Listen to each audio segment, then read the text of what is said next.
Dans son album Théo et Tréma, Suzanne a écrit 2 chansons sur le thème de l'homosexualité, dont Anouchka, qui parle de la femme qui partage sa vie depuis. Impossible, pour Suzanne, de ne pas évoquer ce sujet sensible dans son premier album, directement touché par l'homophobie. L'artiste y a consacré 2 chansons de Théo et Tréma. La première, Petite gars, raconte les hésitations et la difficulté de faire son coming out dans un environnement hostile. Petite gars, t'es caché dans le noir dans le placard, tu te fais petite gars. Y a rien qui cloche chez toi, tes amoureux c'est pas un crime, y chante-t-elle avec émotion. La deuxième, Anouchka, est sans aucun doute la plus personnelle. La plus belle fille du lycée n'est jamais accompagnée et sa famille se demande pourquoi les garçons pleurent. Ils pleurent en secret, leur ego se meurt sur leurs joues trempées, alors les garçons pleurent font des simagrées quand Anouchka passe sans les regarder ce matin à l'arrêt de bus, à croire que j'ai un truc en plus, elle me regarde moi Anouchka.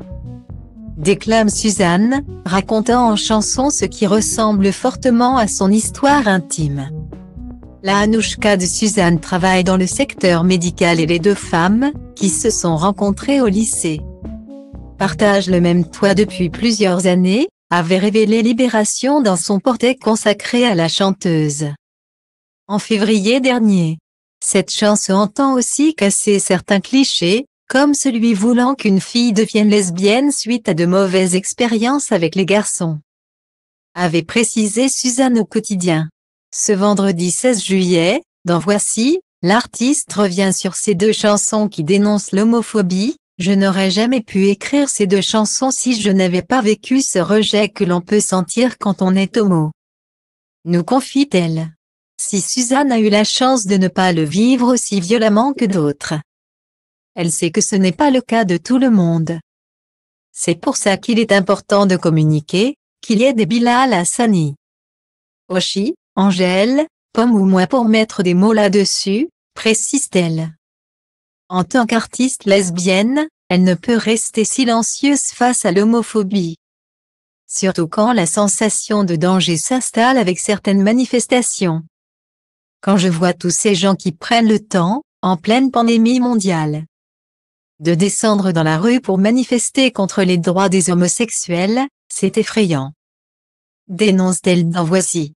Moi, ça fait 10 ans que je suis avec ma compagne. Pourquoi je n'aurais pas le droit d'avoir un enfant dans mon pays, n'en déplaise aux homophobes? Cela est enfin possible en France, depuis le 29 juin dernier, avec l'adoption définitive par le Parlement du projet de loi de bioéthique autorisant la PMA pour toutes. Il était temps. Retrouvez l'intégralité de l'interview de Suzanne dans le nouveau numéro de Voici disponible sur votre smartphone ou votre tablette. Et pour ne manquer aucun numéro de Voici, découvrez nos offres exceptionnelles.